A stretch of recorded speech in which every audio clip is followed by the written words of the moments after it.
Assalamualaikum warahmatullahi wabarakatuh. Waalaikumsalam warahmatullahi wabarakatuh. Halo sobat muslim yang dirahmati Allah Subhanahu wa taala. Semoga selalu dalam sehat walafiat. Amin. Allahumma amin. Alhamdulillah jumpa lagi bersama saya Zidni Adam dalam program Share It, kisah inspiratif Abu Bakar Ash-Shiddiq part 5. Nah, sobat muslim, seperti biasa hari ini saya ditemani oleh yaitu Ustadz Bani Hashim nih, sobat muslim, yang insya Allah akan menuntun kita lebih mengetahui lagi dan lebih kenal lagi secara detail perjalanan Rasulullah SAW dan juga Abu Bakar Ash-Shiddiq dan para sahabat yang lain, sehingga kita semua bisa lebih mencintai para sahabat Rasulullah nih, sobat muslim ya.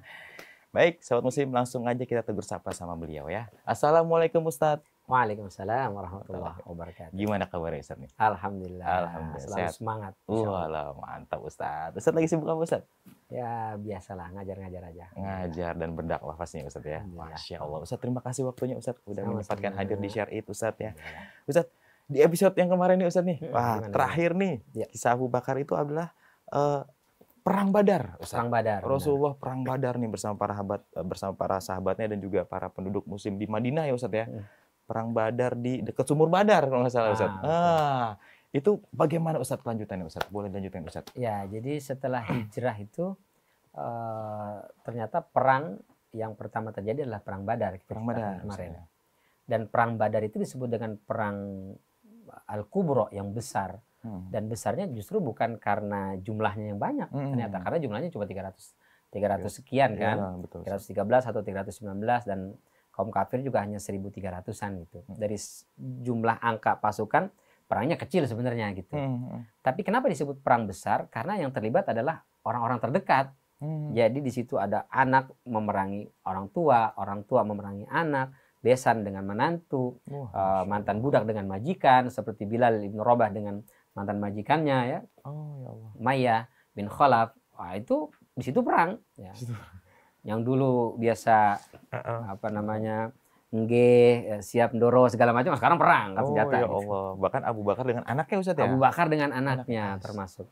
Jadi ini yang mungkin jadi pelajaran buat kita semua Mas Jidni. Jadi hijrah itu setelah kita niat yang kuat untuk hijrah misalnya, melakukan perubahan, itu jangan lupa dan siap-siap kita akan menemui perang Badar. Masya Allah. Apa itu?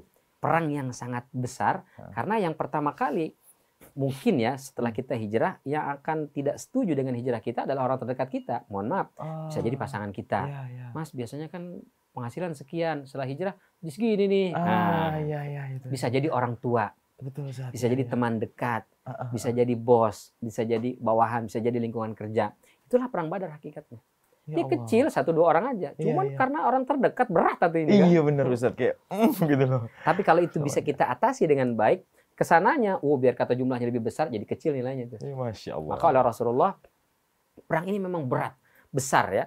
Tapi oleh Rasulullah SAW diajak sahabat ini untuk tetap semangat, mohon kepada Allah Subhanahu Wa Taala, maka bisa melewatinya. Maka setelah itu perang jumlahnya bisa puluhan ribu setelah itu nanti. Perang-perang setelahnya nanti itu. Tapi itu semua menjadi lebih kecil. Karena yang berat ini sudah terlewati. Gitu. Oh ya Allah. Nah, di antara yang sangat berat itu tadi kita ceritakan adalah bagaimana orang tua bisa memerangi anak atau sebaliknya. Dan di antaranya adalah Abu Bakar. Abu Bakar radhiyallahu anhu. Ada nggak kisah Abu Bakar entah itu nangis, entah itu bagaimana, Kalau dilema gitu Ustaz? Di perang Badar nggak, di situ Enggak menunjukkan ke bahwa keimanannya, saya beriman, sudah tidak ada lagi sekat, kokoh keimanannya. kokoh keimanan. Ya meskipun pasti ada sisi manusiawi dong sebagai orang tua. Anak saya di sana pasti lagi mau gini, gimana? Gitu kan. Iya. Dan pasti Abdurrahman juga begitu, lagi perang tang. Apa sih gimana ya gitu. Iya. Meskipun kalau ditanya gimana kamu takut sama bapak? Enggak, saya bakal ngelawan. Tapi kan manusiawi pasti begitulah ya kan. Sekesal apapun kita pasti ngelirik, gimana sih dia gitu. Iya. Lihat kata kesel, ini mantan, tapi lihat gimana dia sekarang. Gitu. Dan akhirnya perang menanglah umat Islam. Alhamdulillah Abu Bakar tidak terluka, Abdurrahman aman. Berarti nggak ada yang terluka nih Ustaz? Ada yang terluka, aman. Ya. Dan tidak tertawan. Berbeda dengan Rasulullah. Rasulullah menantunya tertawan malah. Abul As itu adalah menantu Rasulullah SAW. Tertawan dalam perang Badar itu suaminya Zainab binti Rasulullah. Oh ya. Lebih berat Rasulullah itu. Iya. Menantunya. Maka setelah itu ditawan sekitar kurang lebih ya 70-an orang itu. Setelah perang Badar mereka jadi tawanan perang, harta-harta yang ditinggalkan tadi. Jadi kalau mereka kan perang, saya sampaikan tadi bawa makanan, tapi bentuknya hidup kan, kambing, unta gitu. Belum kendaraan, kuda. Begitu mereka lari tuang langgang, itu semua itu ditinggal. Itu yang disebut dengan harta rampasan perang. Harta rampasan perang. Disebut dengan ghanimah namanya. Ghanimah. Atau ghanaim. Itu boleh diambil tuh, Ustaz? Boleh diambil, halal. Oh. Zaman dulu sebelum Nabi Muhammad SAW, Iya. itu nggak halal, nggak boleh. Jadi zaman Nabi Sulaiman, Nabi Daud, atau nabi-nabi yang sebelumnya, kalau mereka perang, ada harta ditinggal itu nggak boleh diambil. Oh gitu. Dikumpulkan, nanti Allah kirimkan api dari langit, bakar semuanya. Oh. Hanya Nabi Muhammad yang dihalalkan. Oh, Masya Allah. Nah, maka 70 tawanan ini dibawalah ke Madinah sebagai tawanan perang statusnya. Ini kan perang pertama nih. Belum ada pengalaman. Betul, Ustaz. Terus juga nggak tahu gimana tawanan ini apa harus dilakukan.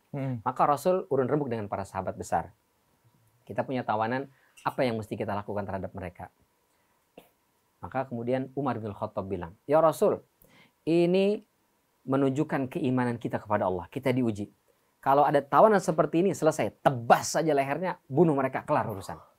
Biar saya yang membunuh, ada sepupunya di situ, saya yang bunuh dia. Hamzah biar bunuh si Anu. Ali jadi biar menunjukkan kita ini sudah nggak ada lagi persaudaraan kecuali Islam. Biar kami yang bunuh langsung gitu. Luar biasa. Masalahnya Rasul kan ada menantu di situ. Iya Ustaz. Maka kata Rasul, ada yang punya usul yang lain nggak? Gitu. Abu Bakar lah. Kata Abu Bakar, ya Rasul, mereka itu adalah anak paman-pamanmu. Mereka adalah kerabatmu. Mereka adalah saudaramu. Karena kan biar bagaimana masih banyak ujung-ujung kayak Abu Bakar dengan Rasul aja kan naik ke atas, dia murahnya masih satu kakek kan gitu. Jadi kalau dirunut-runut, mereka ini masih saudara kita gitu. Perang kemarin oke. Sekarang sebagai tawanan, ya udah mestinya jangan dibunuh lah. Oke, kalau begitu Abu Bakar bagaimana pendapatmu?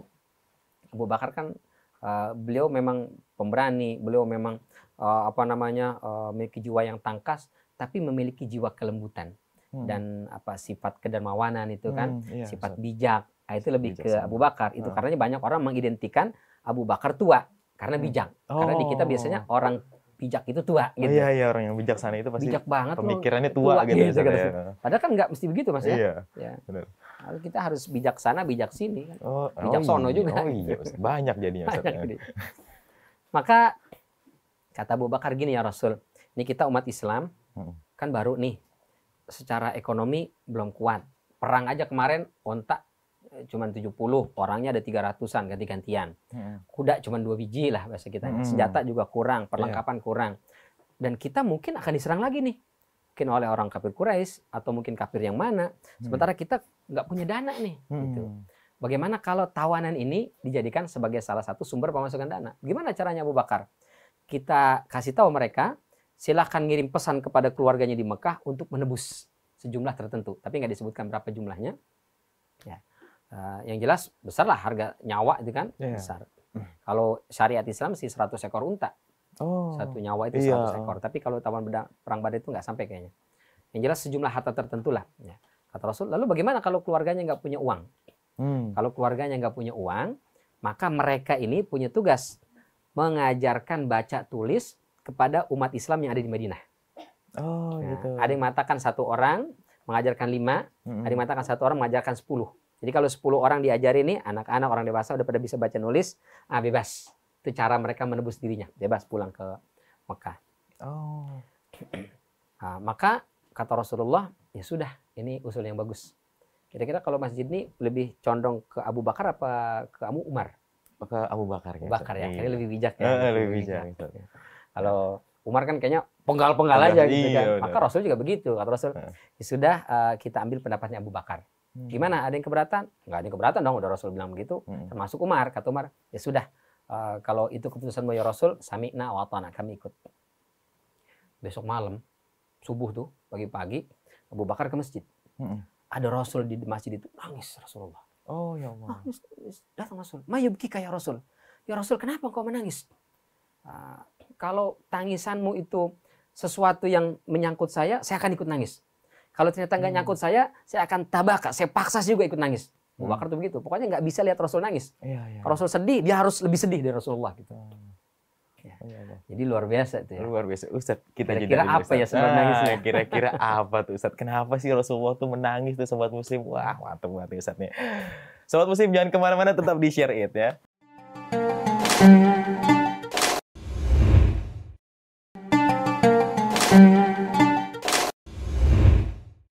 Baik Sobat Muslim, masih bersama saya Zidni Adam dan juga Ustadz Bani Hashim. Nah, tadi sepenggal cerita adalah Abu Bakar Asy-Siddiq ini melihat Rasulullah sedang menangis di masjid nih, pagi-pagi nih Ustadz nih ya. Kira-kira kenapa itu Rasulullah menangis Ustadz? Masya Allah, Sobat Muslim dimanapun berada, begitu ditanya oleh Abu Bakar, ya Rasul mayubkika, apa yang membuatmu menangis? Apa kata Rasulullah? Abu Bakar, salah kita. Kalau bahasa kita ya, salah kita, salah kita. Salah apa ya Rasul?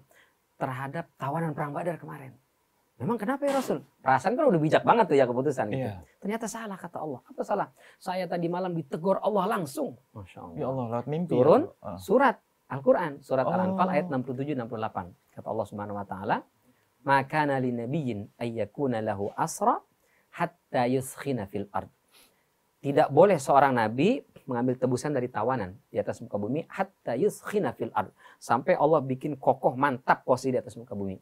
Turiduna aradad dunya wallahu yuridul akhirah. Kalian menghendaki materi dunia, kan tebusan kan materi kan? Allah menghendaki akhirat. Laula kitabullahi sabaq lamassakum fima akhadtum adzabun azim. Kalau bukan karena itu sudah jadi takdir Allah, bagian dari skenario Allah akan terjadi begini, perang ini, kemudian tawanan, tebusan dan segala macam, itu kau akan dilahap api neraka gara-gara keputusan yang kau ambil itu. Ya Allah. Nabi domelin sama Allah itu ngeri tuh. Iya. Kita domelin orang tua aja kadang-kadang.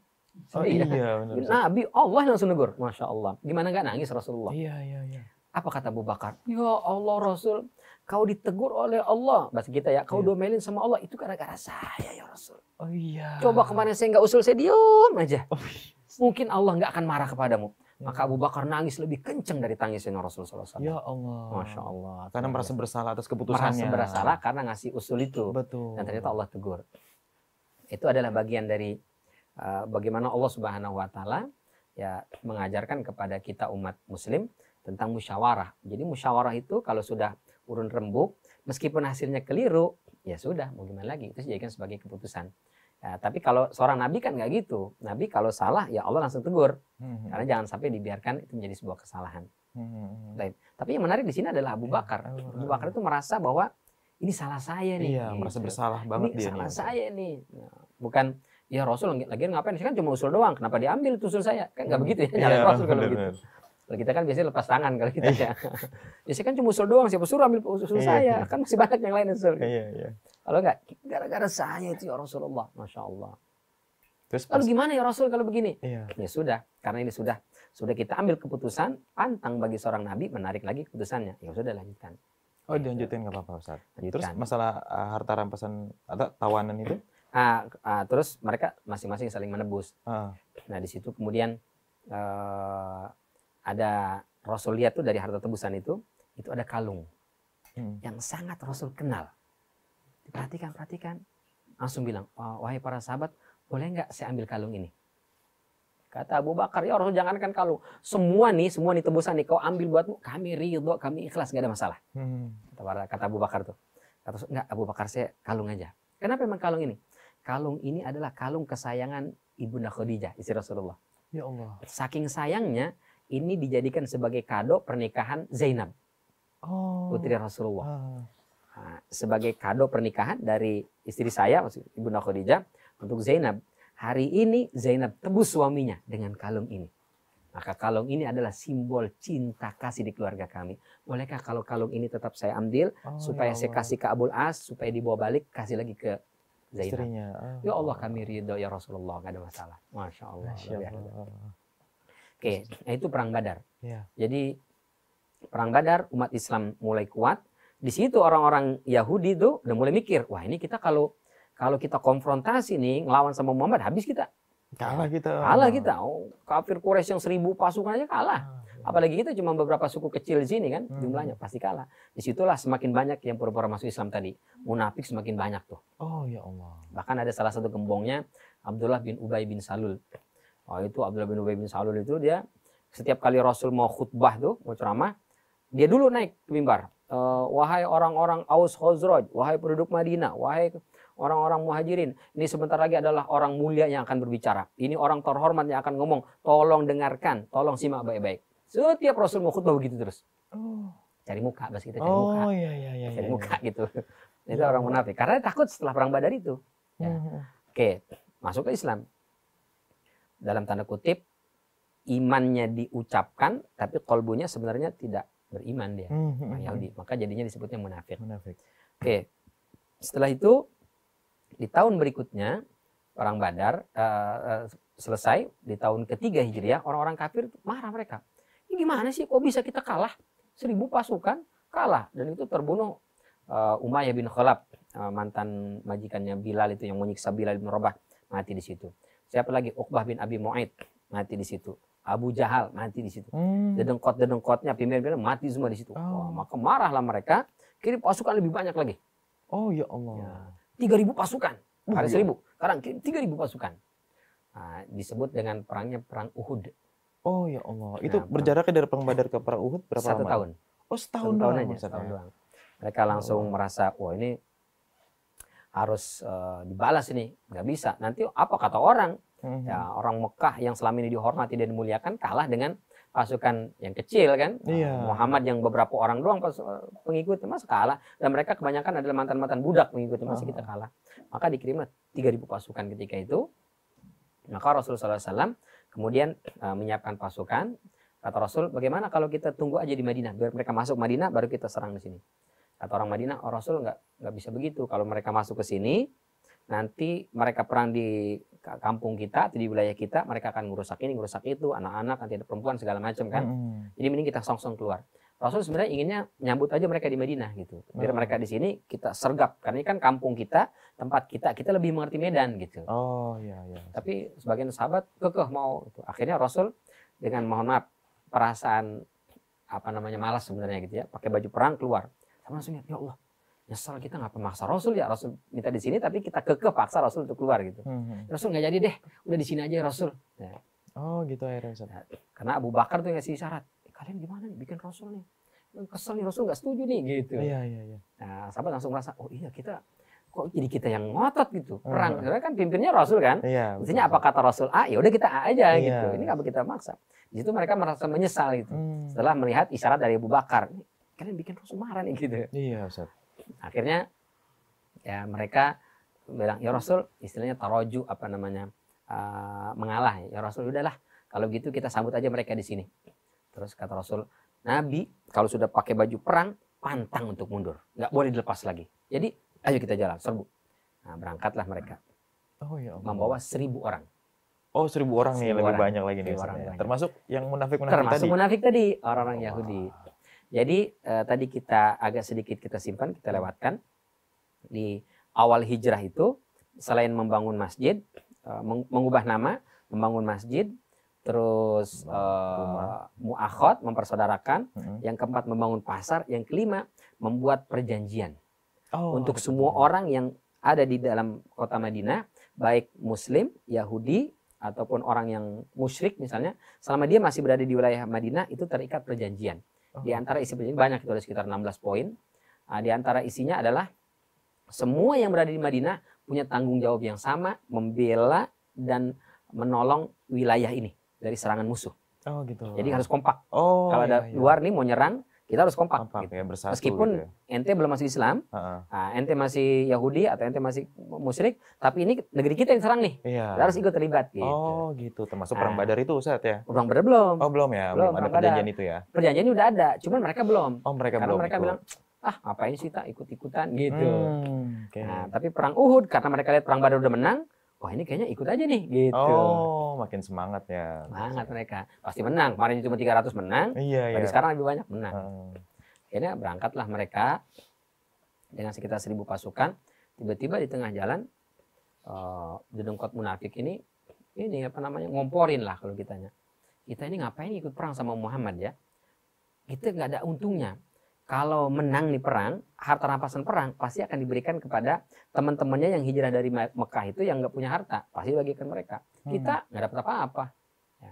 Kalau kalah, apalagi gitu. Iya, berharap nih akhirnya, ya, berharap harta. Itu sekitar 300 atau sampai 400-an pasukan balik. Oh, nggak jadi ikut perang? Jadi ikut. Ya Allah, Ustaz. Jadi berapa jumlah pasukan umat Islam itu? Berarti 1000 dikurangin 300. 700. 700 ini. Ya Allah. Musuh nggak berkurang tuh. Ya Allah, Ustaz. Ustaz, kita jeda dulu sebentar, Siap, Ustaz ya. siap. Masya Allah, ini jadi berkurang nih pasukan nih, sobat muslim nih ya. Jangan kemana-mana, tetap di Share It ya.